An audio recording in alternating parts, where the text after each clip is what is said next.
निम्नलिखित में से कौन उत्तर प्रदेश के बुंदेल क्षेत्र के अंतर्गत आने वाली जिला नहीं है? सोनभद्र, ललितपुर, झांसी, हमीरपुर। सोनभद्र।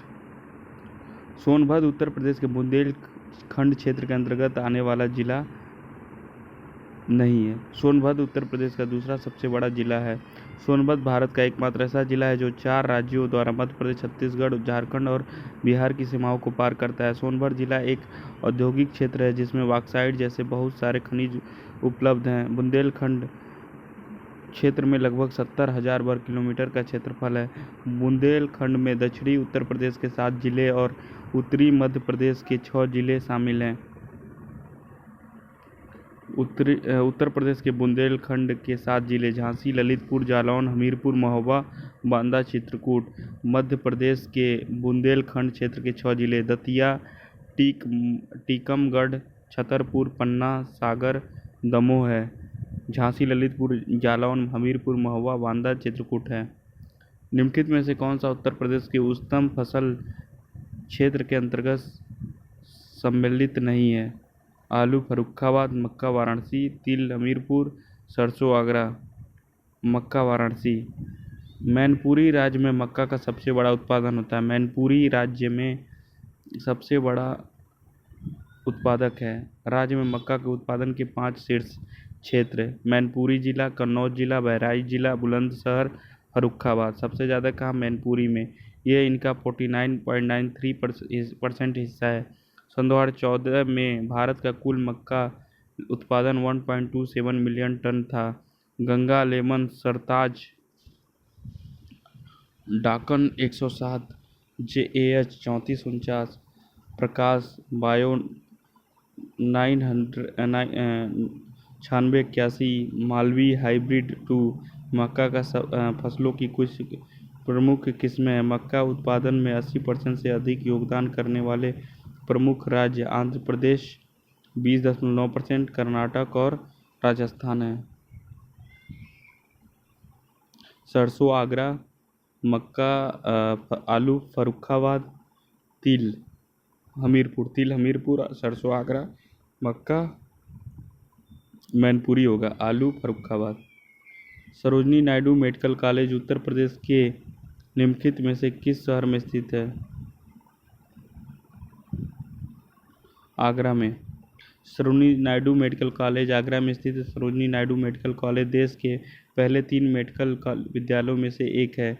सरोजनी नायडू मेडिकल कॉलेज की स्थापना ब्रिटिश साम्राज्य के शासनकाल के दौरान 1854 में हुई थी। Lieutenant governor sir James Thompson ने इस स्कूल के संस्थापक थे। पहले इसका नाम थॉमसन स्कूल था। इस विद्यालय के पहले प्रिंसिपल सर्जन जॉन मरे थे। 1947 में मेडिकल कॉलेज का नाम बदलकर सरोजनी नायडू मेडिकल कॉलेज के रूप में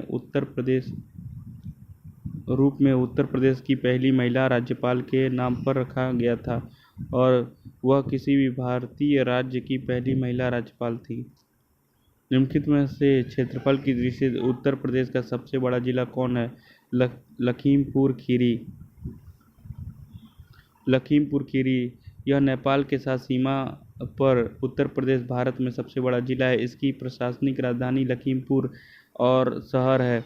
लखीमपुर खीरी जिला उत्तर प्रदेश में विभाजन का एक हिस्सा है जिसका कुछ क्षेत्रफल 7,680 वर्ग किलोमीटर है। राष्ट्रीय सरकार ने लखीमपुर खीरी को अल्पसंख्यक केंद्रित जिले के रूप में नामित किया। दुधवा राष्ट्रीय उद्यान लखीमपुर खीरी में है और उत्तर प्रदेश का एकमात्र राष्ट्रीय उद्यान है। यह जिला हिमालय के आधार पर तराई के भीतर इसमें कई नदियां और हरी भरी वनस्पतियां हैं। लखीमपुर खीरी उत्तर में मोहन नदी से घिरा है जो इसे नेपाल से अलग करती है। पूरब में कोरियाला नदी द्वारा इसे बहराइच से अलग करते हुए दक्षिण में सीतापुर, हरदोई और पश्चिम में पीलीभीत और शाहजहांपुर द्वारा। लखीमपुर में कई नदियां बहती हैं जिनमें से कुछ शारदा, घाघरा, कोरियाला, उल सरायन, चौका, गोमती, कथाना, सरयू और मोहना है। सन 2011 की जनगणना के अनुसार लखीमपुर खीरी जिले की जनसंख्या 40,21,243 है जो लगभग साइबेरिया राष्ट्र अमेरिका राज्य ओरेगन के बराबर है। जिले की जनसंख्या घनत्व 523 निवासी प्रति वर्ग किलोमीटर है। सन 2011 के दशक में इसकी जनसंख्या में वृद्धि 25.38% हुई। लखीमपुर खीरी का लिंगानुपात प्रति 1000 पुरुषों में 894 महिलाएं हैं। साक्षरता दर 60.56 है। यह बोली जाने वाली भाषाओं में अवधी शामिल है। यहाँ बोली जाने वाली भाषाओं में अवधी शामिल है, जो मुख्य रूप से अवध क्षेत्र में 38 मिलियन से अधिक लोगों द्वारा बोली जाने वाली हिंदी बोली निरंतरता में एक स्थानीय भाषा है। निम्नलिखित में कौन सा पद तहसील स्तर पर शीर्ष पर है? तहसील, सब डिवीजन मजिस्ट्रेट, कलेक्टर, नायब तहसील। सब डिवीजन मजिस्ट्रेट यानी एसडीएम तहसील स्तर पर शीर्ष पद होता है। एसडीएम तहसीलदार एक एसडीएम को उप जिलाधिकारी भी कहा जाता है। वह जिला कलेक्टर के पद से नीचे होता है। पदानुक्रम में तहसील स्तर पर एक एसडीएम के बाद तहसीलदार होता है। तहसीलदार के बाद नायब तहसीलदार आते हैं। नायब तहसीलदार के बाद राजस्व लिपिक अधिकारी और अमीन आते हैं। राजस्व लिपिक अधिकारी के अंतर्गत पटवारी और लेखपाल आते हैं, याद रखिएगा। पंचायत समिति के अध्यक्ष को क्या कहा जाता है? सरपंच, जिलाधिकारी, ब्लॉक प्रमुख कहा जाता है। पंचायत समिति, जिसे ब्लॉक समिति के रूप में भी जाना जाता है, इस एक जिले में कई गांवों का प्रतिनिधित्व करने के लिए गठित एक परिषद है।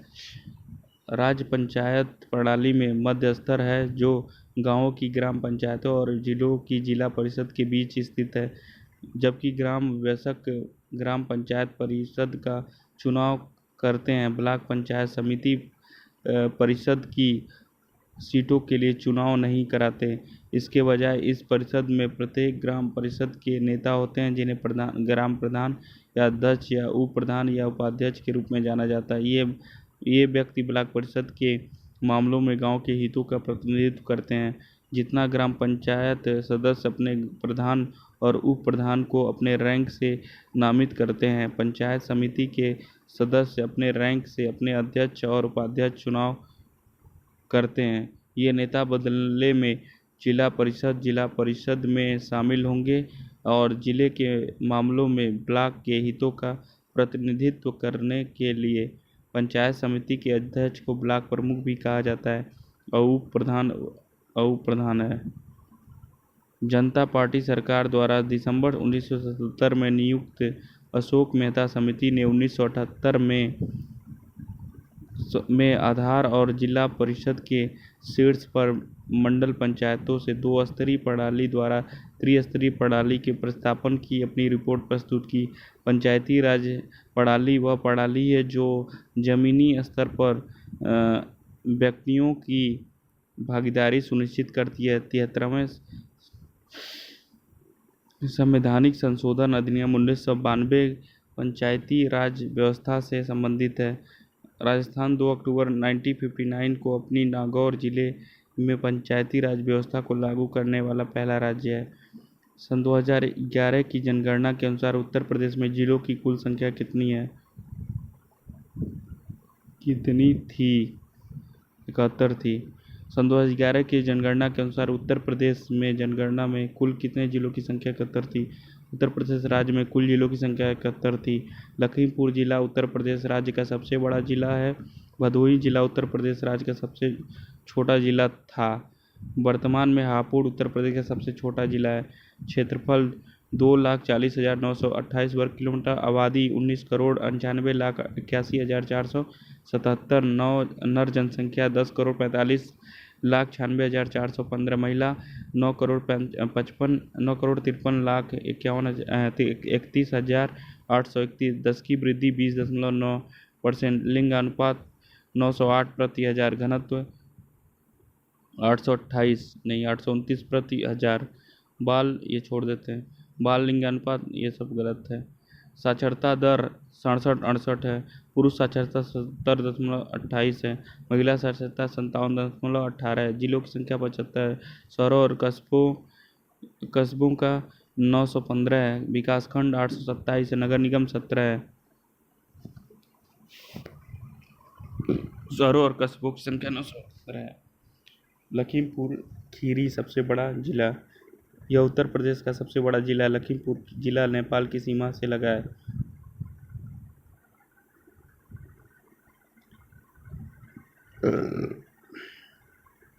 जिला लखीमपुर, क्षेत्रफल 7,680 किलोमीटर, कुल जनसंख्या 40,31,243, जनसंख्या घनत्व 520 किलोमीटर। लोकसभा निर्वाचन क्षेत्र खीरी और धरुआ।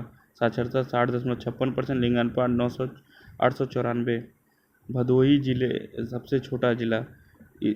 इस जिले को कालीन शहर के रूप में जाना जाता है। इसमें भारत का सबसे बड़ा कालीन उद्योग है। जिला भदोही, क्षेत्रफल 1055 किलोमीटर, कुल जनसंख्या 15,78,213, जनसंख्या घनत्व 1500 पर किलोमीटर।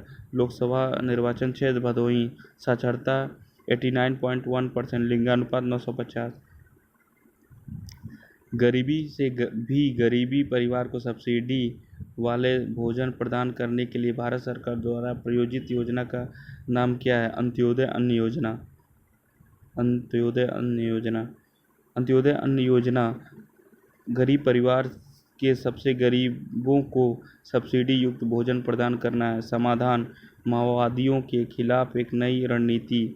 संपदा: कृषि को पूरक बनाने और प्रसंस्करण का आधुनिकीकरण और कृषि अपशिष्ट को कम करने के लिए। दीनदयाल उपाध्याय ग्राम ज्योति योजना, ग्रामीण भारत को लगातार बिजली आपूर्ति प्रदान करने के लिए। न्यूनतम समर्थन मूल्य द्वारा घोषित किया जाता है। कृषि मंत्रालय, वित्त मंत्रालय, व्यापार मंडल, आर्थिक मामलों की मंत्रिमंडलीय समिति। आर्थिक मामलों की वित्त मंत्रीय समिति द्वारा घोषित किया जाता है। आर्थिक मामलों की वित्त मंत्री समिति ने न्यूनतम समर्थन मूल्य की घोषणा की। MSP की घोषणा कृषि लागत मूल्य आयोग द्वारा दी गई सिफारिशों के आधार पर की जाती है। MSP के लिए सिफारिशें तैयार करने में CSP उत्पादन की लागत, न्यूनतम आउटपुट मूल्य, क्षमता, मांग और आपूर्ति आदि जैसी कई चुनौतियों पर विचार करता है। MSP एक प्रकार की बीमा है जो सरकार किसानों को फसल के बम्पर उत्पादन और कीमतों में गिरावट के मामले में प्रदान करती है। अत्यधिक आपूर्ति के कारण यदि फसल की कीमत गंभीर रूप से गिर जाती है तो सरकार किसानों से MSP पर फसल खरीदने के लिए बाध्य है। गन्ने के मूल्य निर्धारित को गन्ना आदेश 1997 के तहत नियंत्रित किया जाता है और इसके लिए उचित और लाभकारी मूल्य FRP प्रदान किया जाता है। इस प्रकार केंद्र सरकार ने 23 फसलों पर MSP की घोषणा कर रखी है, जिसमें 7 अनाज, 5 दालें और 7 तिलहन और 4 व्यावसायिक है। 7×14 5 19 38। 7 अनाज धान, गेहूँ, मक्का, बाजरा, ज्वार, रागी और जौ है। दालें चना, अरहर, मूंग, उड़द और मसूर है। तिलहन रेपसीड, सरसों, मूंगफली, सोयाबीन, सूरजमुखी और तिल है शामिल है। इसके अलावा 4 व्यवसायिक गन्ना, कपास, खोपरा और कच्चा जूट आदि शामिल है। हाल ही में उत्तर प्रदेश किस शहर में पहला ट्रांसजेंडर शौचालय बनाया गया है? वाराणसी में। याद रखिएगा, वाराणसी में। शहर की स्वच्छता में समुदाय की भागीदारी सुनिश्चित करने के लिए स्मार्ट सिटी परियोजना के तहत वाराणसी के कमच्छा क्षेत्र में सरकार द्वारा राज्य का पहला ट्रांसजेंडर शौचालय बनाया गया। यह उत्तर प्रदेश का पहला ट्रांसजेंडर शौचालय है। राज्य के मुख्यमंत्री योगी आदित्यनाथ, राज्य के राज्यपाल आनंदीबेन ममता भाई पटेल। लोकसभा की सीटों की संख्या 80, राज्यसभा की सीटों की संख्या 31, विधानसभा की सीटों की संख्या 403, विधान परिषद की सीटों की संख्या 100। राज्य की राजधानी लखनऊ क्षेत्र 2,36,254। गलत दिया। जनसंख्या 19.98 करोड़।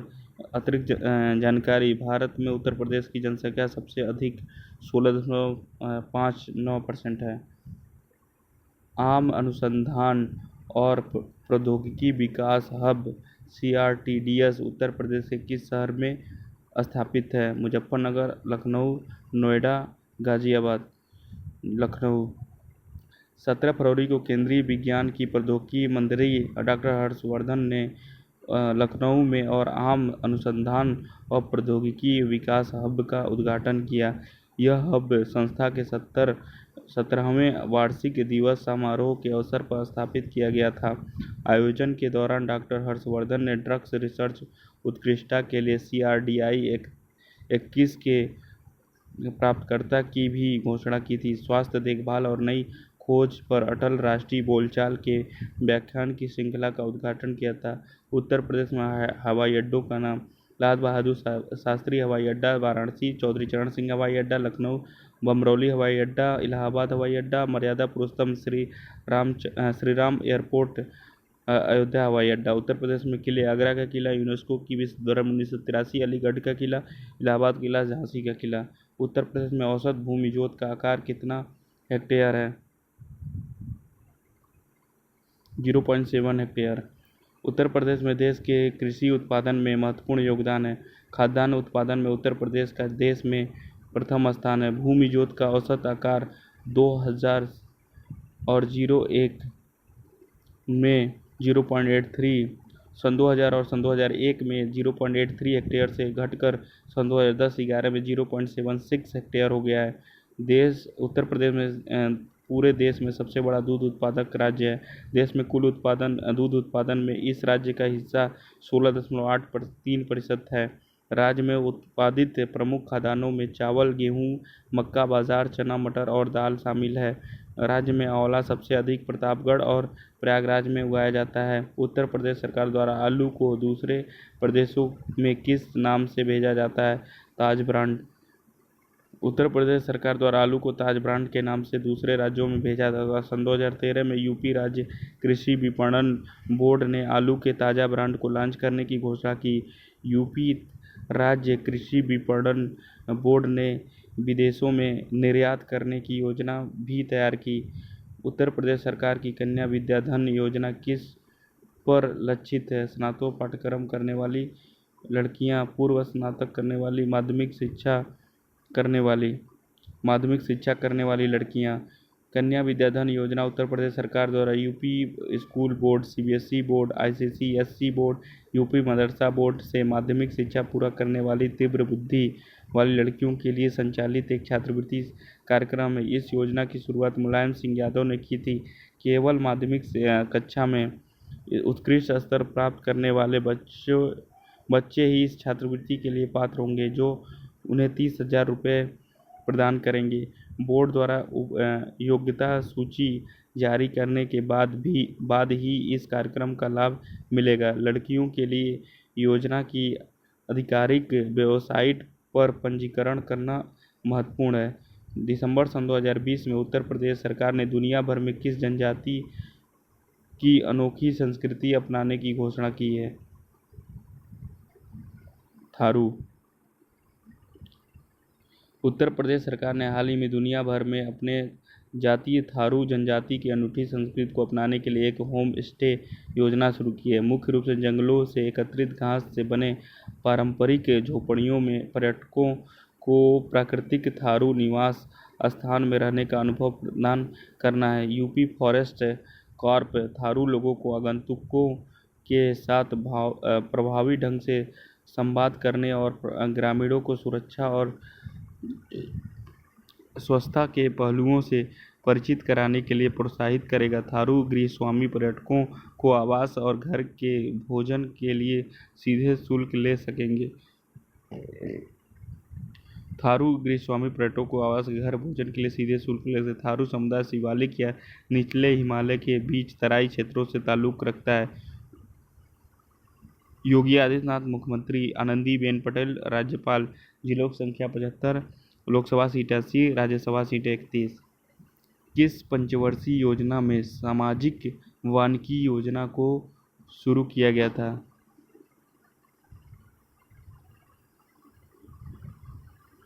5वीं पंचवर्षीय योजना।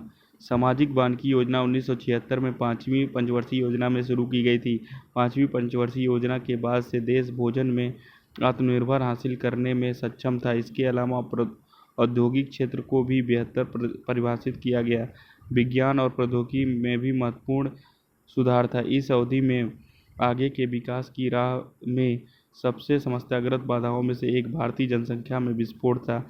हालांकि शिशु मृत्यु दर को कम करने और जीवन प्रत्याशा को बढ़ाने के लिए सार्वजनिक स्वास्थ्य और महामारी प्रबंधन में सुधार के लिए कई सफल कदम उठाए गए। भारत सरकार द्वारा भारतीय स्वास्थ्य सेवा क्षेत्रों में महत्वपूर्ण निवेश किया गया। छठी पंचवर्षीय योजना को जनता सरकार योजना भी कहा जाता है। छठे पंचवर्षीय का मसौदा 1978 में प्रस्तुत किया गया था। हालांकि जनता सरकार के गठन के साथ जनवरी 1980 में सरकार बदलने के साथ योजना को समाप्त कर दिया गया था। नई छठी पंचवर्षीय योजना अप्रैल 1980 से प्रभावित हुई थी। खाद्यान्न के लिए न्यूनतम समर्थन मूल्य किस वर्ष में पेश किया गया था?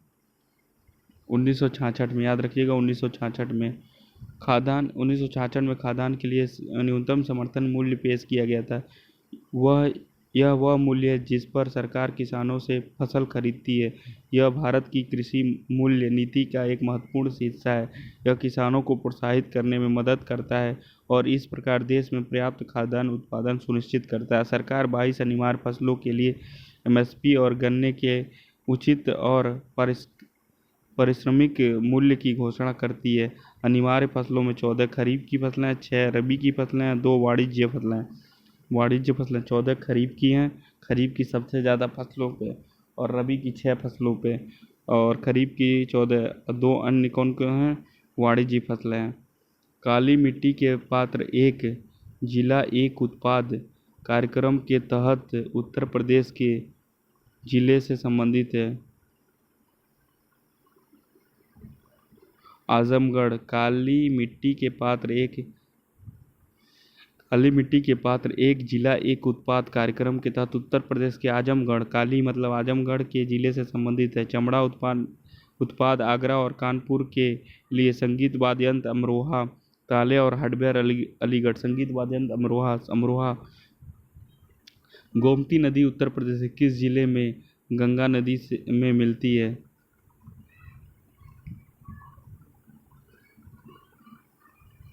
गाजीपुर मिलती है। गंगा नदी एक सहायक नदी गोमती नदी उत्तर प्रदेश के वाराणसी जिले में इससे मिलती है। नदी के कैथी जिला गाजीपुर वाराणसी की सीमा 16 मीटर की ऊंचाई पर में गंगा नदी से मिलने से पहले सीतापुर, लखनऊ, बाराबंकी, सुल्तानपुर, जौनपुर जिलों के मध्य से दक्षिण की ओर एक कटी हुई घाटी से बहती है। उत्तर प्रदेश में गोमत ताल में पीलीभीत से लगभग 51 किलोमीटर पूर्व में उगता है और अपने पाठ्यक्रम के पहले 56 किलोमीटर के लिए रुक कर होता है, जो कनाई के साथ इसके जंक्शन के बाद 12मासी बन जाता है। इस बिंदु के नीचे यह आमतौर पर लगभग 800 किलोमीटर के लिए दक्षिण पूर्व की ओर बहती है, जो जौनपुर के पास अपनी एकमात्र प्रमुख दाहिनी तट सहायक नदी साई नदी प्राप्त करती है और वाराणसी जिले में गंगा में खाली हो जाती है। यह लगभग 18,750 किलोमीटर के बेसिन को बहा देती है। निम्नलिखित में से कौन राष्ट्रीय ग्रामीण स्वास्थ्य मिशन का एक घटक नहीं है?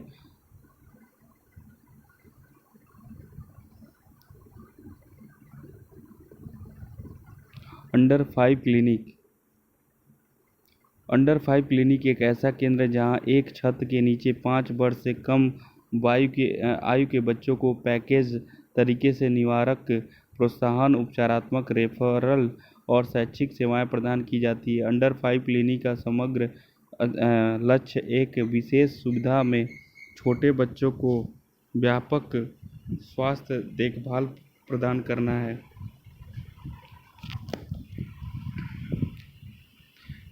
जननी सुरक्षा योजना JSY राष्ट्रीय ग्रामीण स्वास्थ्य मिशन के तहत एक सुरक्षित मातृत्व अंतक्षेप है। गरीब गर्भवती महिलाओं में संस्थागत जननी सुरक्षा संस्थागत प्रसव को बढ़ावा देकर मातृ और नवजात मृत्यु दर को कम करने के उद्देश्य से इसे लागू किया जा रहा है। माननीय प्रधानमंत्री द्वारा 12 अप्रैल सन 2005 को शुरू की गई योजना को सभी राज्यों और केंद्र प्रशासित प्रदेशों को कम प्रदर्शन करने वाले राज्यों पर विशेष ध्यान देने के साथ लागू किया गया था। आशा इस शून्य को भरने के लिए मान्यता प्राप्त सामाजिक स्वास्थ्य कार्यकर्ता नामक समुदाय आधारित कार्यकर्ताओं के एक नए समूह का प्रावधान किया गया। आशा समूहों में एक स्वयंसेवी सहायता कार्यकर्ता है जो स्वास्थ्य के प्रति जागरूकता पैदा कर रही है। आशा समुदाय को स्थानीय स्वास्थ्य सेवा के लिए प्रेरित करती है। 15 अक्टूबर 1997 को भारत सरकार द्वारा प्रजनन और बाल स्वास्थ्य कार्यक्रम औपचारिक रूप से शुरू किया गया था। 1994 के कैरियो में आयोजित जनसंख्या और विकास पर अंतर्राष्ट्रीय सम्मेलन की सिफारिश के अनुसार इसका मुख्य उद्देश्य सुरक्षित मातृत्व और बच्चे के अस्तित्व को सुनिश्चित करने के लिए माताओं और बच्चों को स्वास्थ्य को बढ़ावा देना है। उत्तर प्रदेश राज्य में कुल सिंचित क्षेत्र की नहर सिंचाई का प्रतिशत कितना है? 25%। सॉरी।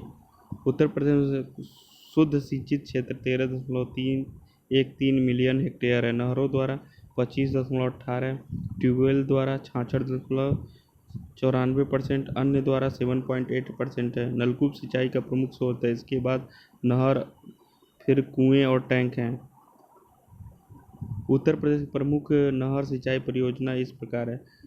पूर्वी यमुना नहर यमुना नदी के बाएं तट से ताजेवाला से निकलती है। इस नहर प्रणाली के माध्यम से हिडन यमुना दोआब सिंचाई सुविधा सहारनपुर, मुजफ्फरपुर, मेरठ, गाजियाबाद जिलों को प्रदान की जाती है। ऊपरी गंगा नहर भीमगुड़ा हरिद्वार से निकलती है। कर्नल सर पीटी कातले को इस परियोजना के जनक के रूप में जाना जाता है। इस नहर प्रणाली के माध्यम से हरिद्वार, सहारनपुर, मुजफ्फरनगर, मेरठ, गाजियाबाद, बुलंदशहर, अलीगढ़, एटा, मथुरा, फिरोजाबाद, मैनपुरी और आगरा जिलों को सिंचाई सुविधा प्रदान की जाती है। आगरा नहर प्रणाली हरियाणा के फरीदाबाद और गुड़गांव जिलों, उत्तर प्रदेश के मथुरा और आगरा जिलों तथा राजस्थान के भरतपुर जिलों में सिंचाई प्रदान करने के लिए नोएडा से निकलती है।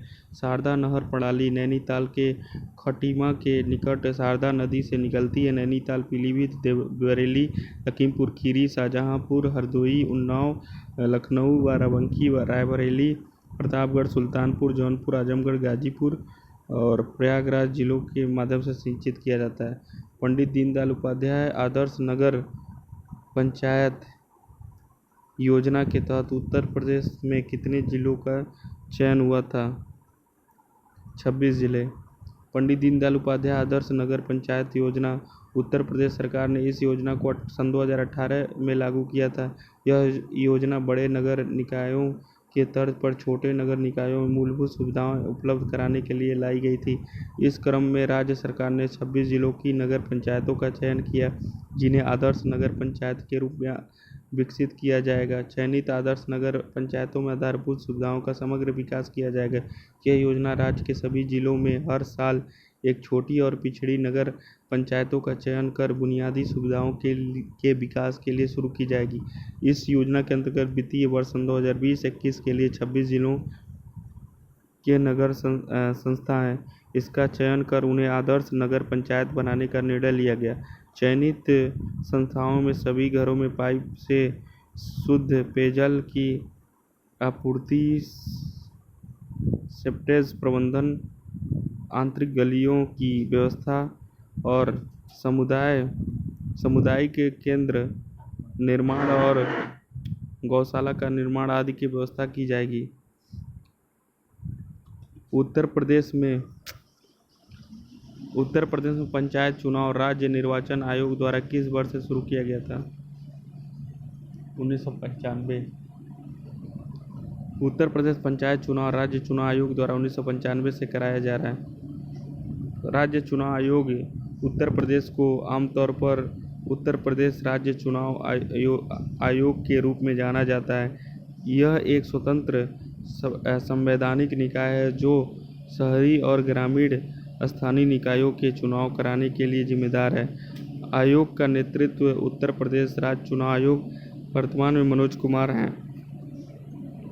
भारत की उत्तरी सीमा पर स्थित गांवों के विकास को बढ़ाने वाले कार्यक्रम का नाम उत्तरी सीमा सशक्त ग्राम कार्यक्रम, आत्मनिर्भर ग्राम कार्यक्रम, विशेष कार्यक्रम जीवंत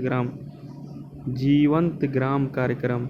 केंद्रीय बजट सन 2022 में वित्त मंत्री जीवंत ग्राम कार्यक्रम के तहत उत्तरी सीमा पर गांवों की समाविष्ट करने का प्रस्ताव रखा। उन्होंने कहा कि विरल आबादी, सीमित संसाधन और बुनियादी ढांचे वाले सीमावर्ती गांव अक्सर विकास के लाभ से वंचित रह जाते हैं। उत्तरी सीमा पर ऐसे गांवों को नए जीवंत ग्राम कार्यक्रम के तहत समाविष्ट किया गया।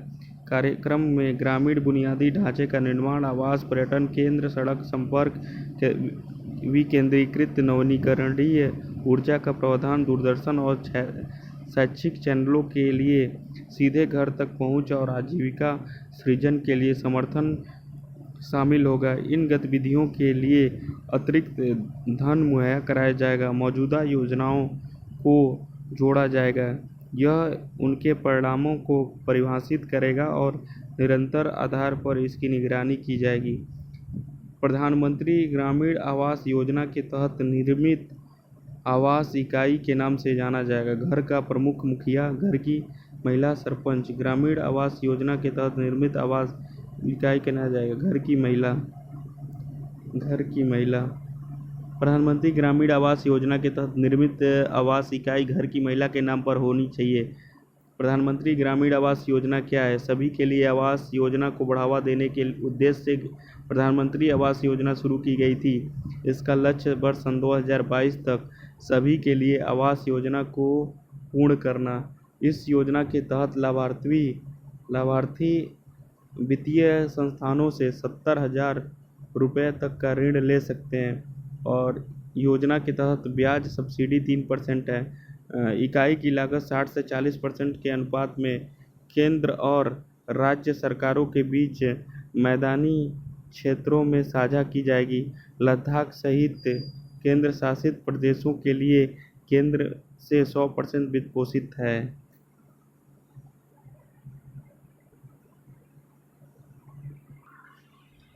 पंचायत समिति का गठन किस स्तर पर किया जाता है? शहरी स्तर, खंड स्तर, गांवों के समूह के लिए गांव होगा। पंचायत समिति पंचायत राज व्यवस्था का गठन ग्रामीण स्थानीय आवास है। बलवंत राय मेहता समिति ने नवंबर 1957 में अपनी रिपोर्ट प्रस्तुत की और पंचायत राज प्रणाली की स्थापना की सिफारिश की। भारत में इस प्रणाली का गठन 1992 के 73वें संशोधन अधिनियम के माध्यम से किया गया था। यह त्रिस्तरीय पंचायत प्रणाली है। ग्राम स्तर पर ग्राम पंचायत, ब्लॉक स्तर पर पंचायत समिति, जिला स्तर पर जिला परिषद। पंचायत समिति कार्यदलीय संस्था है। जिला परिषद को सलाहकारी, समन्वय और प्रक्षेपीय निकाय होना चाहिए। व्यावसायिक स्तर पर ग्रामीण क्षेत्रों में कौन सी क्रिया अधिक प्रचलित है? कृषि भैया।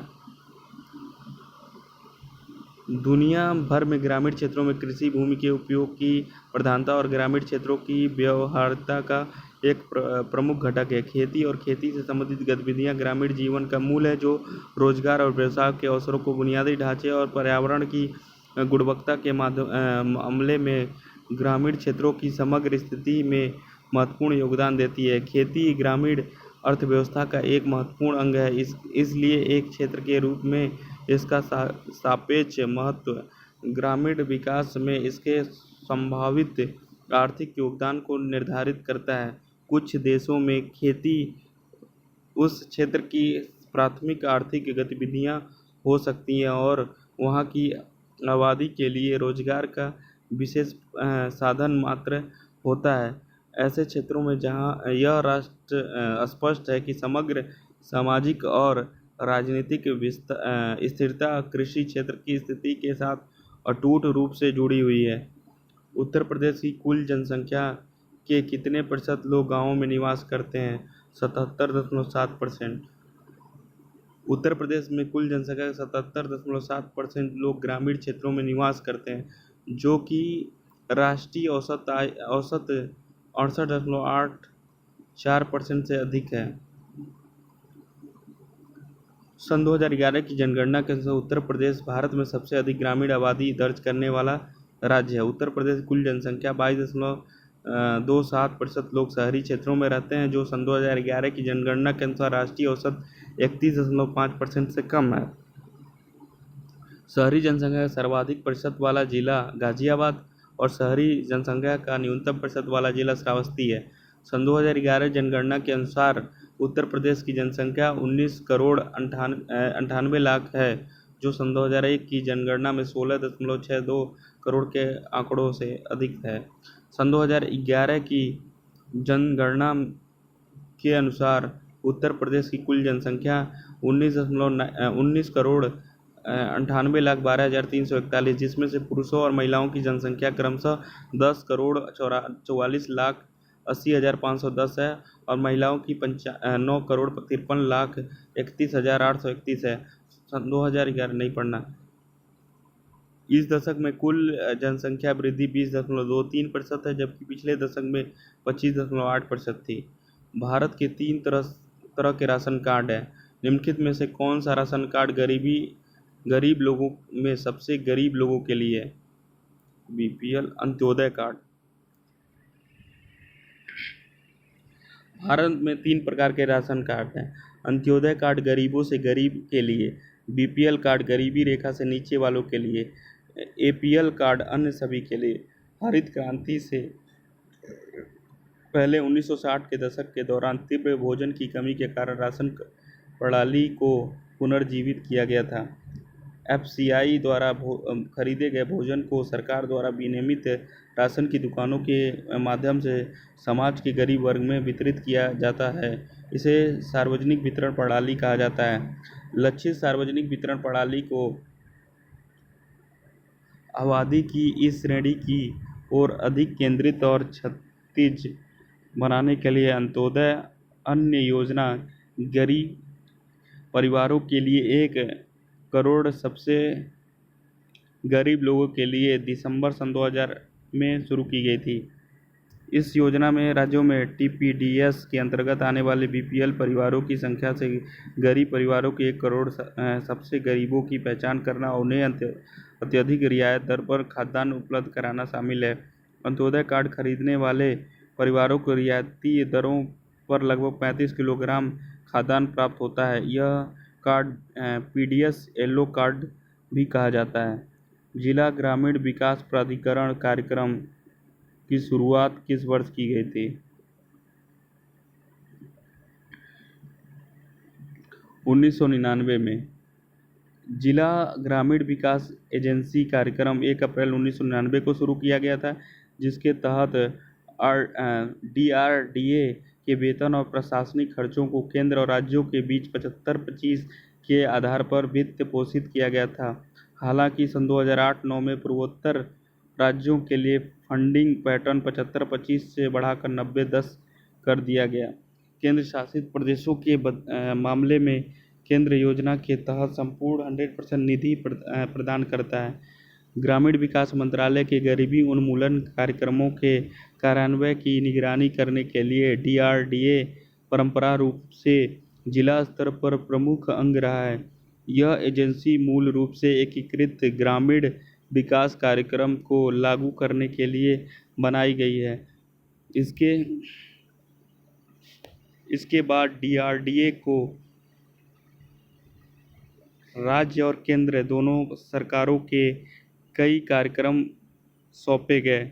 अप्रैल 1990 से प्रशासनिक लागतों की देखभाल के लिए एक अलग डीआरडीए प्रशासन शुरू किया गया है। इसका उद्देश्य डीआरडीए को मजबूत करना और उन्हें गरीबी विरोधी कार्यक्रमों के प्रबंधन में और अधिक पेशेवर बनाना और मंत्रालय और जिला स्तर के बीच एक प्रभावी कड़ी बनाना है। सहारनपुर शहर किसके लिए जाना जाता है? रासायनिक उद्योग, कागज उद्योग के लिए जाना जाता है। सहारनपुर शहर कागज उद्योग के लिए जाना जाता है। सहारनपुर में कई चीनी और कागज उद्योग, सिगरेट उद्योग के साथ स्वयं को औद्योगिक रूप से समर्थित किया है। सहारनपुर एक तेजी से बढ़ता वाणिज्य केंद्र है और निम्न के लिए एक प्रमुख क्षेत्रीय केंद्र है: थोक और खुदरा व्यापार, कृषि आधारित उद्योग, औद्योगिक उत्पाद। सहारनपुर अपने कृषि उत्पादों जैसे चीनी, आम और चावल के लिए भी जाना जाता है। सहारनपुर जिले की काष्ठ कला विश्व प्रसिद्ध है तथा इसका अमेरिका, ब्रिटेन, सिंगापुर और स्वीडन और कुवैत सहित कई पश्चिमी देशों में निर्यात किया जाता है। सहारनपुर में खनिज संस्था। यह क्षेत्र खनिज संस्थानों में बहुत खराब है। चूना पत्थर की एकमात्र मुख्य खनिज है। शिवालिक के पहाड़ियों में चूना पत्थर पाया जाता है। सहारनपुर में भूमि उपयोग। सहारनपुर मुख्य रूप से एक कृषि प्रधान जिला है। मोटे तौर पर 70% भूमि कृषि के लिए अधिक अधीन है। सहारनपुर में व्यापार। यहाँ व्यापार फलता फूलता है और इसे 3 श्रेणियों में विभाजित किया गया: भोजन, अनाज, सब्जी और फल, दूध और दूध से बने पदार्थ। कृषि आधारित उद्योग। सबसे महत्वपूर्ण उद्योग चीनी, गुड़ और वस्त्र और सिगरेट।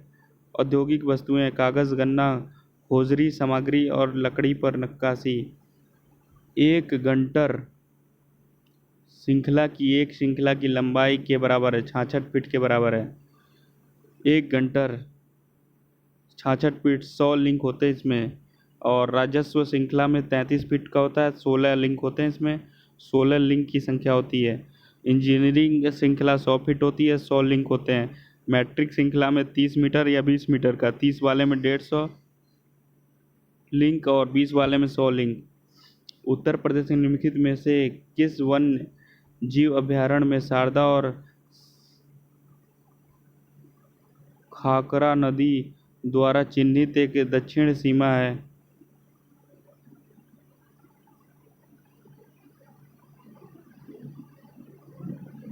पीलीभीत वन्यजीव अभयारण्य। पीलीभीत टाइगर रिजर्व वन्यजीव अभयारण्य की उत्तरी सीमा भारत नेपाल सीमा में स्थित है। अभयारण्य की दक्षिणी सीमा शारदा और खाकरा नदी पर चिन्हित है। महावीर स्वामी वन्यजीव अभयारण्य 41 जैन मंदिरों का एक समूह है। 41 जैन मंदिरों का एक समूह है। तेंदुआ, नीलगाय, सांभर इस अभयारण्य में पाए जाने वाले एक महत्वपूर्ण जानवर हैं। निम्नलिखित में कौन उत्तर प्रदेश का शास्त्रीय नृत्य है? कथक।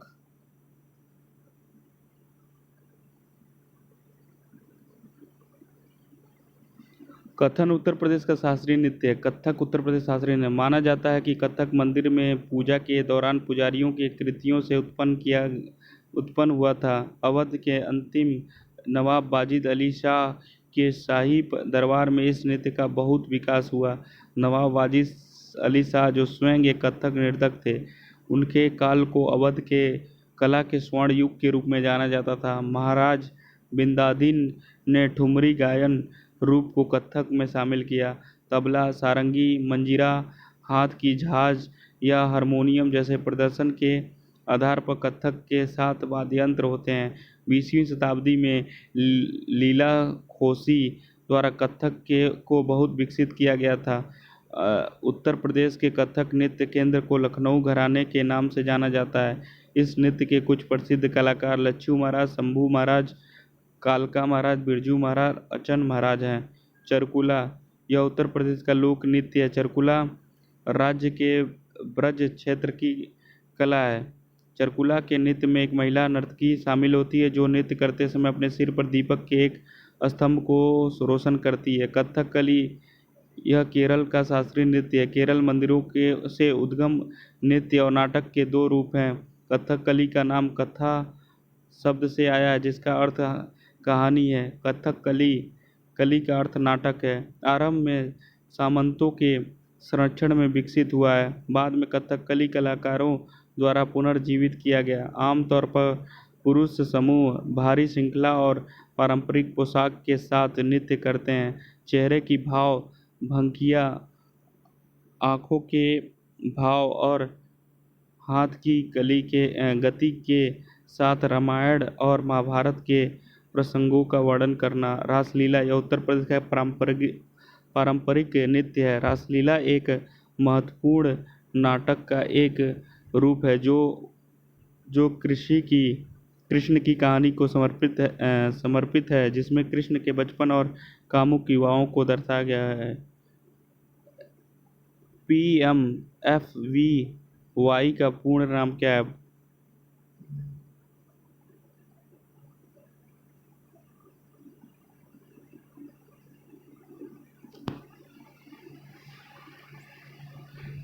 PMFBY प्रधानमंत्री फसल बीमा योजना, प्रधानमंत्री फसल बेनिफिट योजना नहीं, प्रधानमंत्री प्रधानमंत्री फुकरी बस फसल बीमा योजना है भैया, और कुछ ना है।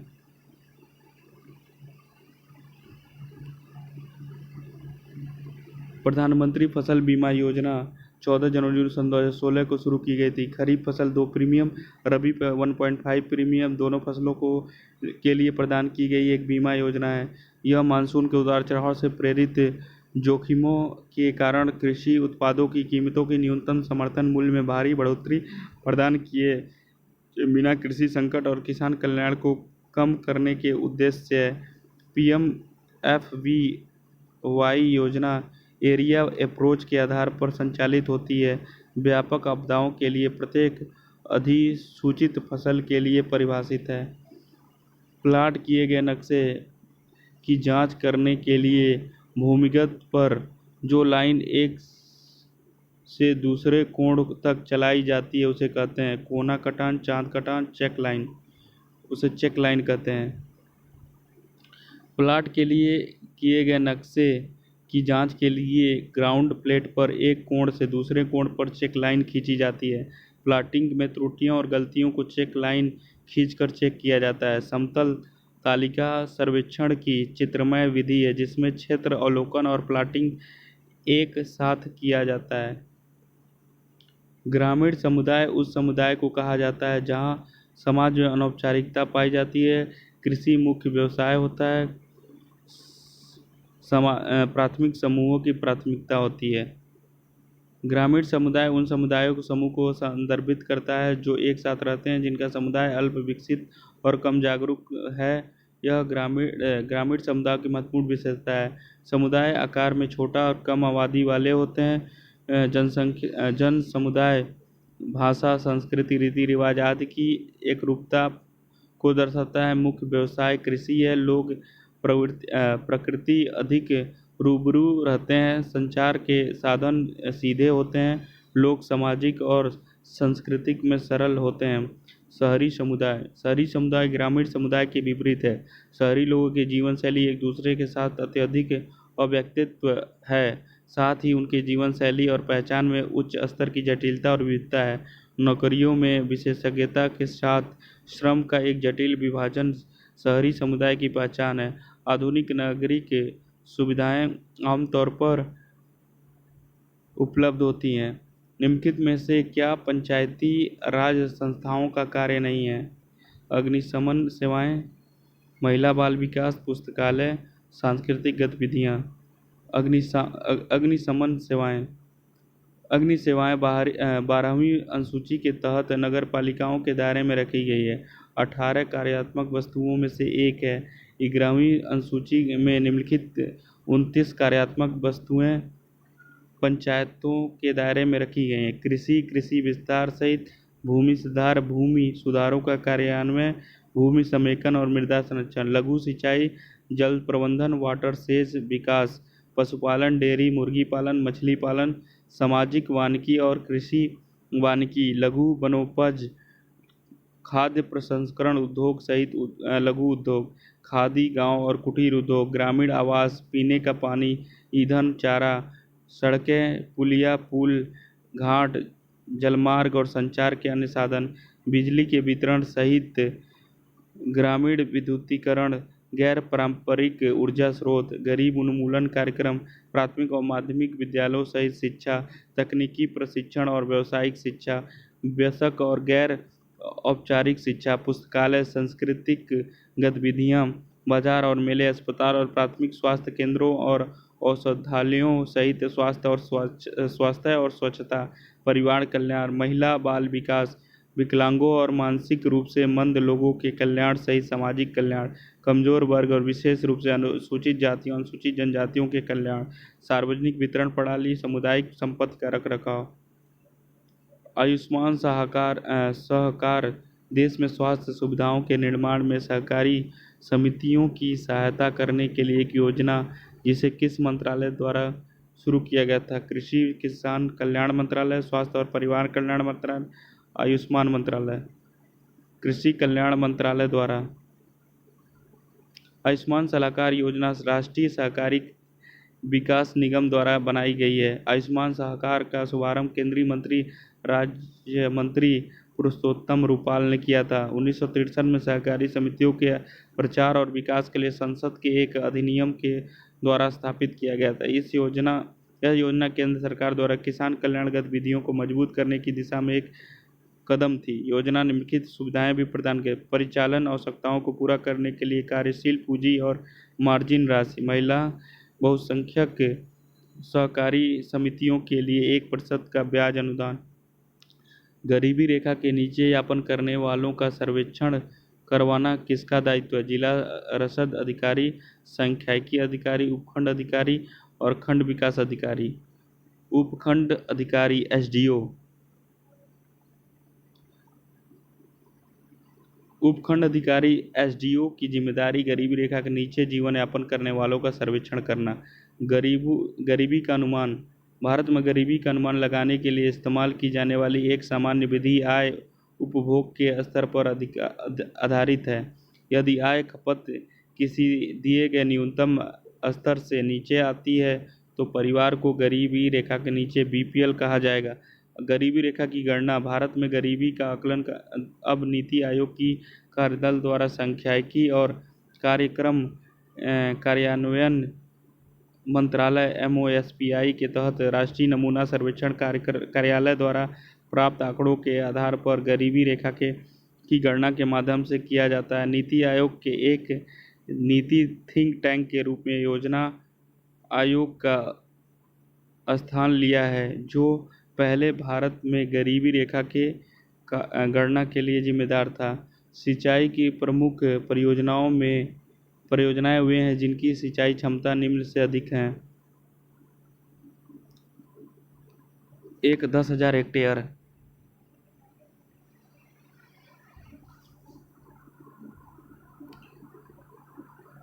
भारत में सिंचाई परियोजना 3 मुख्य रूपों में विभाजित किया गया है। मुख्य सिंचाई परियोजना। एक परियोजना जिसमें 10,000 हेक्टेयर से अधिक मुख्य सिंचाई परियोजना कृषि क्षेत्र होता है, सीसीए होता है। मध्य सिंचाई परियोजना। एक परियोजना जिसमें कृषि क्षेत्र 2,000 से 10,000 के बीच 10,000 हेक्टेयर के बीच होता है। लघु सिंचाई योजना। एक परियोजना जिसमें कृषि क्षेत्र 2,000 हेक्टेयर या इससे कम होता है, इसे लघु परियोजना के रूप में वर्गीकृत किया गया है।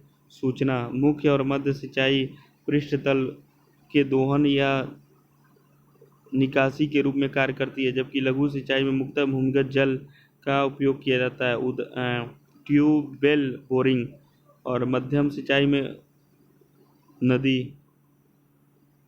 उत्तर प्रदेश का सबसे कम आबादी वाला जिला कौन सा है?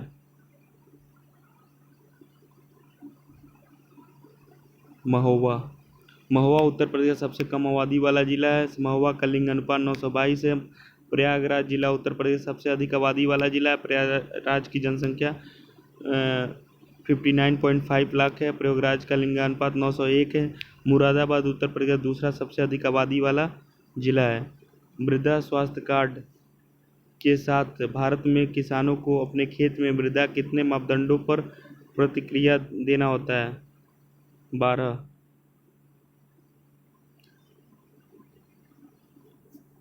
केंद्रीय स्वास्थ्य उर्वरकता वितरण के किसानों को मृदा स्वास्थ्य कार्ड से जोड़ता है।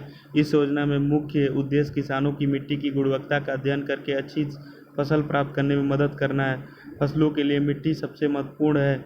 इसका उद्देश्य खेती में यूरिया अन्य पोषक तत्वों के उचित उपयोग का निर्णय करना है ताकि फसलों की अच्छी गुणवत्ता के साथ साथ उचित उपज मिल सके। यह मुद्रित HHC रिपोर्ट जारी की जाएगी जिसमें महत्वपूर्ण मापदंडों के साथ मिट्टी की विश्लेषण रिपोर्ट होगी जो भूमि की उपजाऊ क्षमता को बनाए रखने में सहायक है। ये मिट्टी में खनिज, मुख्य पोषक तत्व नाइट्रोजन, फास्फोरस, पोटेशियम, मध्यम पोषक तत्व zinc, iron, copper, manganese, boron और सल्फर है। भौतिक मापदंड pH, विद्युत चालकता, कार्बन। भारत में 20 फसल बीमा वर्ष 1999 सन 2000 में शुरू किया गया था। भारत में 20 फसल बीमा वर्ष 1999 और सन 2000 में शुरू किया गया था। भारत में 1999 सन 2000 में 20 फसल बीमा शुरू किए थे। खरीफ फसल सन 2000 सीजन में 20 फसल बीमा शुरू किया गया था जिसे एक पायलट योजना के रूप में पेश किया गया था। बीज फसल की विफलता की स्थिति में बीज उत्पादकों को वित्तीय सुरक्षा और आय स्थिरता प्रदान करने के लिए 11 राज्यों में पेश किया गया था। योजना का एक अन्य उद्देश्य राज्य के स्वामित्व वाले बीज निगमों और राज्य फार्मों द्वारा स्थापित अवसंरचना को स्थिरता प्रदान करने और इसे वैज्ञानिक सिद्धांतों के तहत लाकर आधुनिक बीज उद्योग को बढ़ावा देने के लिए है। चिन्हित फसल राज्यों और क्षेत्रों के लिए बीज के कुछ वर्गों का उत्पादन करने वाले सरकार या निजी नियंत्रण के बीज उत्पादक संगठन इसके पात्र थे। कृषि और पंचवर्षीय योजनाएं कृषि पर सबसे अधिक परिपक्व प्रमुख योजनाओं के दौरान 31% था। कृषि संबंधित क्षेत्र लगभग 18% राष्ट्रीय आय के योगदान करते हैं जबकि 60% आबादी अपनी आजीविका के लिए कृषि पर निर्भर है।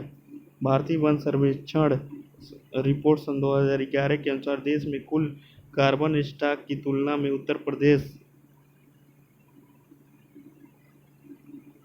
प्रदेश राज्य में कुल कार्बन स्टॉक का प्रतिशत है 1.3%। TOF पैच सहित उत्तर प्रदेश राज्य में वन का कुल कार्बन स्टॉक जो आकार में 1 हेक्टेयर से अधिक है 117.24 मिलियन टन है जो देश के कुल कार्बन का 1.6% है। कार्बन स्टॉक से तात्पर्य बायोमास, मिट्टी, डेडवुड और कूड़े के रूप में जंगलों में संग्रहित कार्बन की मात्रा से है। ग्रीन कवर और कार्बन स्टॉक दोनों में वृद्धि एक साथ स्वास्थ्य प्रवृत्ति का संकेत देती है और ग्रीन हाउस गैस की निपटने के लिए भारत की बेहतर तैयारी को दर्शाती है जो ग्लोबल वार्मिंग के लिए जिम्मेदार है। दिसंबर सन 2019 में ISFR सन 2019 को जारी करते हुए भारत के पर्यावरण मंत्री प्रकाश जावड़ेकर ने कहा, भारत का कुल वन और वृक्ष आवरण सन 2017 के पिछले आकलन की तुलना में 5188 वर्ग किलोमीटर बढ़ गया है। इसी अवधि में वन कार्बन स्टॉक भी 42 मिलियन टन बढ़ गया। कार्बन स्टॉक में वार्षिक वृद्धि 11 MT है जो CO2 के 78 मिलियन टन के बराबर है। कुल मिलाकर पिछले 2 वर्षों में भारत की हरित आवरण और कार्बन स्टॉक दोनों में वृद्धि हुई है। वन कार्बन के स्रोत और सिंक दोनों हैं। वे किसी भी अन्य पारिस्थितिकी तंत्र की तुलना में अधिक कार्बन का स्राव करते हैं और इसलिए जलवायु परिवर्तन को नियंत्रण में रखना सबसे महत्वपूर्ण है। प्रत्यक्ष चुनाव के आधार पर निम्नलिखित में से कौन सी प्रणाली स्थापित की जाती है? ग्राम पंचायत।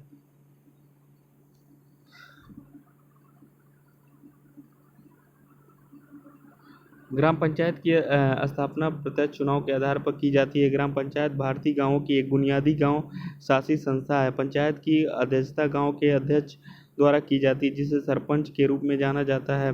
पंचायत का सचिव एक गैर निर्वाचित प्रतिनिधि होता है जिसे राज्य सरकार द्वारा पंचायत गतिविधियों की देखरेख के लिए नियुक्त किया जाता है। निर्वाचित प्रतिनिधियों का कार्यकाल 5 वर्ष का होता है। ग्राम पंचायत का मुख्य कार्य जल संसाधनों, सड़कों और जल निकासी और निकास स्कूल भवनों और सीपीआर का रखरखाव और निर्माण करना है। लेवी और स्थानीय करों को इकट्ठा करना, रोजगार से संबंधित सरकारी योजनाओं का निष्पादन। ऐसी प्रणालियों में प्रत्येक प्रणाली अपने गांव के शासन में अपनी राय दे सकती है। ब्लॉक समिति भारत में तहसील स्तर पर एक ग्रामीण स्थानीय सरकार निकाय है। ब्लॉक प्रमुख ब्लॉक समिति के प्रमुख हैं। ब्लॉक समिति के कर्तव्यों में जिला और ग्राम स्तर के बीच समन्वय, परियोजनाओं और वित्त पोषण, वर्तमान विकास परियोजनाओं का समर्थन, नई विकास परियोजनाओं को डिजाइन करना, सार्वजनिक उपयोगिताओं को बनाए रखना, अस्पतालों और स्वास्थ्य केंद्रों को प्रबंधन और स्कूलों और अन्य शिक्षा कार्यक्रमों का प्रबंधन करना है। जिला परिषद का गठन लोकसभा और राज्यसभा के सभी ब्लॉक समितियों के अध्यक्ष द्वारा विधानसभा और विधान परिषद के जिला सदस्यों और जिले के एससी, एसटी और महिलाओं के प्रतिनिधियों से किया जाता है। जिला परिषद की प्रमुख कार्य पंचायतों और ब्लॉक समितियों के कामकाज का पर्यवेक्षण करता है। ब्लॉक पंचायत और ब्लॉक समितियों के बीच एक कड़ी के रूप में कार्य करता है। राज्य सरकार को पंचायती राज प्रणाली के कामकाज पर सलाह देती है और ब्लॉक समितियों के बजट को मंजूरी देती है और इसके बीच धन वितरित करती है। बलवंत राय मेहता समिति ने सुझाव दिया कि पंचायती राज की संरचना गांव, मंडल, गांव, ब्लॉक और जिला स्तर शामिल होनी चाहिए। बलवंत राय मेहता समिति एक पंचायती राज समिति थी जिसे सामुदायिक विकास कार्यक्रम और राष्ट्रीय विस्तार सेवा के कामकाज की जांच के लिए नियुक्त किया गया था। समिति 1957 में नियुक्त की गई थी। बलवंत राय मेहता इस समिति के अध्यक्ष के रूप में नियुक्त किया गया था। बलवंत राय मेहता समिति द्वारा त्रिस्तरीय पंचायती राज की स्थापना का सुझाव दिया गया था। बलवंत राय मेहता समिति ने सुझाव दिया कि पंचायती राज की संरचना में गांव, ब्लॉक और जिला स्तर का समावेशन होना चाहिए। ग्राम स्तर पर ग्राम पंचायत, खंड स्तर पर पंचायत समिति, जिला स्तर पर जिला परिषद। समिति की सिफारिशों को राष्ट्रीय विकास परिषद ने 1958 में स्वीकार किया था। ग्रामीण बुनियादी ढांचा विकास निधि को निम्नलिखित में से किसने स्थापित किया था? नाबार्ड। 1965 में RIDF की स्थापना सरकार द्वारा चल रही ग्रामीण अवसंरचना परियोजनाओं की निधि के लिए की गई थी। इस कोष का संचालन राष्ट्रीय कृषि और ग्रामीण विकास बैंक नाबार्ड द्वारा किया गया था। घरेलू वाणिज्य बैंक कृषि के लिए प्राथमिकता वाले क्षेत्र ऋणों में इनकी कमियों को संदर्भ में कोष में योगदान दे रहे हैं। निधियों का मुख्य उद्देश्य चल रही ग्रामीण अवसंरचना परियोजनाओं को निधि देने के लिए राज्य सरकारों और राज्य के स्वामित्व वाले उद्यमों को उधार देना, ग्रामीण पेयजल योजना, मृदा संरक्षण, ग्रामीण बाजार यार्ड, ग्रामीण स्वास्थ्य केंद्र, प्राथमिक विद्यालय, मिनी हाइड्रो पावर प्लांट, शिशु शिक्षा केंद्र, आंगनबाड़ी और ऊर्जा नेटवर्क में सुधार जैसी गतिविधियों को शामिल करने के लिए RIDF का दायरा बढ़ाया गया। उत्तर प्रदेश किस जनजाति लोग दिवाली को शोक के रूप में मनाते हैं? थारू। उत्तर प्रदेश में थारू जनजाति दिवाली को शोक के रूप में मनाते हैं। थारू जनजाति किरत वंश की है। उनका प्राथमिक आहार चावल है। थारू जनजाति एक संयुक्त परिवार में विश्वास रखता है। थारू जनजाति सिद्धार्थनगर, श्रावस्ती, बहराइच, लखीमपुर खीरी में स्थित है। 1963 में शुरू की गई सोनालिका और कल्याण सोना निम्नलिखित में से किस फसल के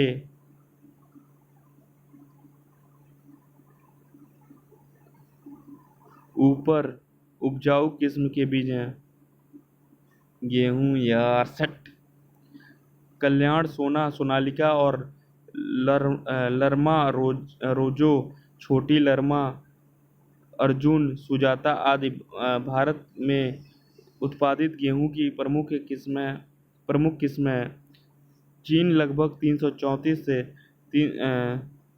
नहीं यार, इकाई, दहाई, सैकड़ा, हजार, 10,000, लाख, 10 लाख, करोड़, 10 करोड़, 13,43,46,630 टन गेहूं के उत्पादन के साथ FOST8 खाद्य और कृषि संगठन कॉरपोरेशन स्टैटिस्टिकल डेटाबेस के अनुसार दुनिया में गेहूं का सबसे बड़ा उत्पादक है कौन? चीन। चीन के बाद भारत दुनिया में गेहूं का दूसरा सबसे बड़ा उत्पादक है, भारत है, जिसमें